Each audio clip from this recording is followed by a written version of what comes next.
ওই যে মিমের বান্ধবী ও হরছি কি পরীক্ষা হলে ঢোকার আগে আমার সাথে একটা বেবিন্দি করছে তা জানেন আপনি? কি করছে? পরীক্ষা ঢোকার আগে আমার কাছ থেকে 10 টাকা দালমুড়ি খেয়েছে। ওকে জাল বাড়াই দেন কিন্তু হ্যাঁ খাইছে। বলছি কি তুই আমার দেখাবি? আমি হলে গেছি যাইতে দেখা ও কি নাকি ভাবছে খুবই দুঃখজনক। আচ্ছা, আপনার পরীক্ষা কেমন হয়েছে সেটা বলেন। এ ভাই আপনি বোঝেন না, আপনি গঙ্গা। আরে আশেপাশে পেপার সব ছাড়া নিয়ে গেছে।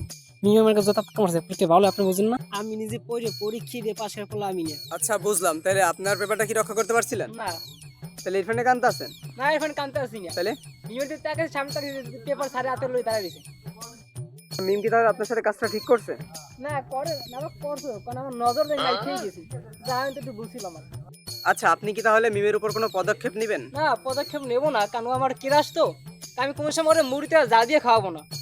আচ্ছা, তাহলে আপনি মিমকে কি খাওয়াতে চান? বিষ? না আমি ওরা কিছু খাওয়াবো না কারণ ওর সাথে আমার বেড়ে কাপ। আপনার কিছু জিগাইবেন? আচ্ছা, বুঝলাম। তাহলে আরেকটা প্রশ্ন করি, সেটা হচ্ছে আপনার পরীক্ষা কেমন হয়েছে? আরে এত কিছু করার পরে কোন হালাত জিগে পরীক্ষা কেমন হয়েছে? আপনি বোঝেন না আমি কেউ তাকে লিখতে পারি না, লেহার সারা পেপার লই গেছে খালি নামটা রোলা লিখেছি এখন কেউ হালাত জিগায়